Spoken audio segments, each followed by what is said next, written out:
નમસ્કાર ખેડૂત મિત્રો, ખોડલ પ્રાકૃતિક ખેતીમાં તમારું સ્વાગત કરું છું. હું છું તમારી સાથે ગોહિલ જસુભા, ગામ સોંદડી, તાલુકો ઉના, જિલ્લો ગીર સોમનાથ. મોબાઈલ નંબર છે 814010 હું છેલ્લા 2 વર્ષથી ગાય આધારિત પ્રાકૃતિક ખેતી કરું છું. તો 2 વર્ષમાં મને ખૂબ સરળતા રહી છે, ખર્ચો ઘટ્યો છે અને ઉત્પાદનમાં ધીમે ધીમે વધારો આવતો જાય છે.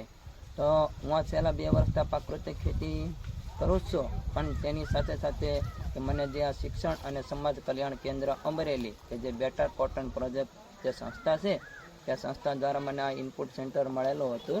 તો આ ઇનપુટ સેન્ટર મને જ્યારથી આપ્યું ત્યારથી મને આ પ્રાકૃતિક ખેતી કરવામાં ખૂબ સરળતા રહી છે, ખૂબ ફાયદો થયો છે અને હું સહેલાઈથી આ પ્રાકૃતિક ખેતી કરી શકું છું. જેનાથી મને ઇનપુટ સેન્ટર થકી હું વર્મી કમ્પોસ્ટ ખાતર, જીવામૃત, બીજામૃત, 10 પરિણી અર્ક આ બધું બનાવીને મારા ખેતરમાં આપું છું અને મને ખૂબ સરળતા રહી છે.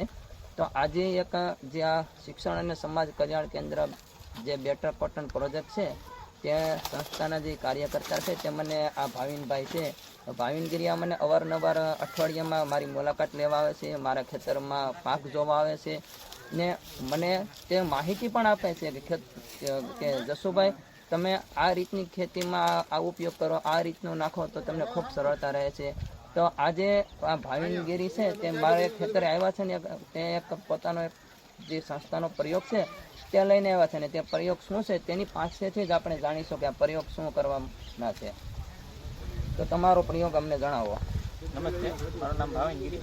હું શિક્ષણ અને સમાજ કલ્યાણ સંસ્થામાં છેલ્લા 1 વર્ષથી એચએફ તરીકેનું ફરજ બજાવું છું. એમાંનું અમારું સોંદેડી ગામ છે, જેમાં આપણે જસુભાઈની ઇનપુટ સેન્ટર આપેલું છે વર્ષ દિવસથી, અને ખૂબ સારી રીતે હકાવે છે અને પ્રાકૃતિક ખેતીમાં ખૂબ જ બહોળો અનુભવ અપનાવ્યો છે. તો આપણે હવે આજે બાયોતારનો એક ડેમો કરવાનો છે કે જે કોલસા આધારિત ખાતર બનાવવાનું છે. તો એ આપણે ડેમો કરશું, એ સ્ટેપ બાય સ્ટેપ હું તમને કે ભાવિનભાઈ, જે તમે આ કોલસાનું ખાતર બનાવવાના છો, ત્યાં કોલસાનું ખાતરમાં કઈ કઈ વસ્તુની જરૂર પડે અને કઈ કઈ વસ્તુનો આપણે તેમાં ઉપયોગ કરવાનો હોય છે તે અમને પહેલાં શરૂઆતમાં ખેડૂતોને જણાવો. મેન કામ જોઈએ તો કોલસો જ છે કે કોલસામાં એક પ્રકારનું કાર્બન હોય છે કે જે આપણે ડાયરેક્ટ જમીનમાં આપીએ તો ગરમ પડે. એના માટે થઈને આપણે અમુક વસ્તુ વારે જે મેન વસ્તુ છે એને આપણે પ્રોસેસ કરશું.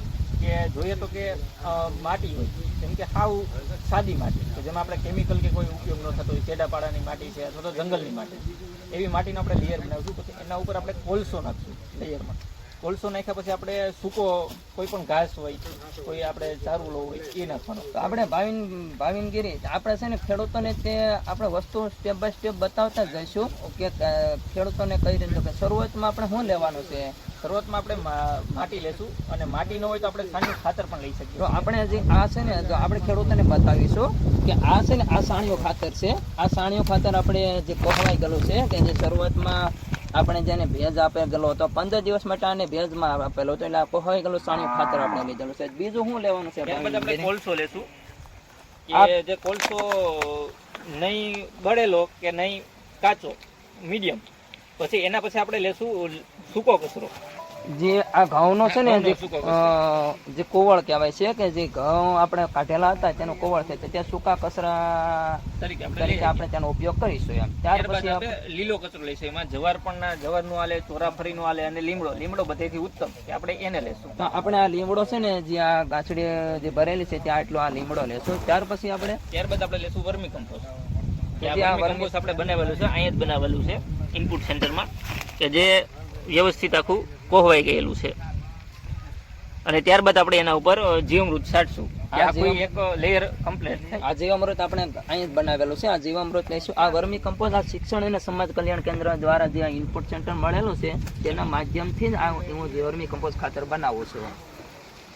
તો આપણે આની શરૂઆત કરીશું કે ક્યાં સ્ટેપ બાય સ્ટેપ કઈ રીતનું આને કોલસાનું ખાતર બનાવીશું બનાવવાનું છે. તો આપણે ખેડૂત ભાઈઓને તો સમજાવી દીધું કે એની વસ્તુ કેટલી જોઈને 100 વસ્તુની જરૂર પડશે. તો લેયર આપણે જે તમે વાત કરો છો તો કઈ રીતનો લેયરની શરૂઆતમાં શેનો ઉપયોગ કરવાનો? લેયર આપણે માટી અથવા તો છાણિયા ખાતરનો કરી શકીએ. માટી ન હોય તો આપણે છાણિયું ખાતર નાખવું. હવે બીજું લેયર આવશે આપણે કોલસાનું. ખેડૂત ભાઈઓ તમે જોઈ શકો છો, આ છે ને આ છાણિયા ખાતરનો આપણે પહેલો લેયર કરેલો છે. ત્યારબાદ બીજું લેયર આપણે કોલસાનું કરીશું. ત્યારબાદ બીજું લેયર આ જે ભાવિનભાઈ કરે છે જે આ કોલસાનું બીજું લેયર છે આ રીતનો આપણે બાયોસારનો પ્રયોગ આપણે ખેતરમાં પણ આપણે કરી શકીએ. તેનાથી જે શું ફાયદા થાય છે, ખેતરમાં શું ઉપયોગમાં આવે તે પણ આપણે પાછળ તેની વાત કરીશું. હવે ત્રીજું લેયર આવશે આપણે સૂકો સારો, કે જે આપણે અહીં જોઈ રહ્યા છીએ.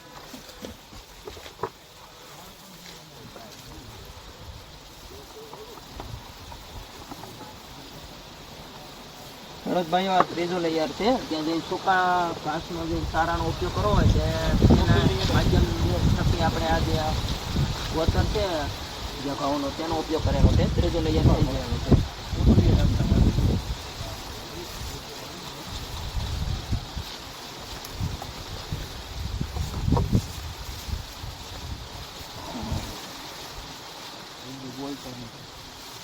ચોથો લેયર આપણે જે લીલો તરીકે જે આપણે ઉપયોગ કરવાનો હોય છે તેમાં બેસ્ટમાં આપણે લીમડો કહેવાય છે, તો તે લીમડાનો આપણે ચોથો લેયર આપણે આ નાખેલું છે અને આ રીતનો સ્ટેપ બાય સ્ટેપ આપણે લેયર બનાવવાનો હોય છે.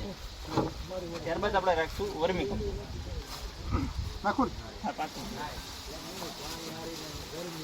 આ ખેડૂત ભાઈઓ તમે જોઈ શકો છો. ત્યારબાદ આપણે જે આ વર્મી કમ્પોઝનો 5મું લેયર આવે છે, જે આ વર્મી કમ્પોઝ જે લીમડો છે એની ઉપરનું જે આ 5મું લેયર છે, આ રીતનું આપણે આપણા ખેતરમાં પણ આપણે કરી શકીએ.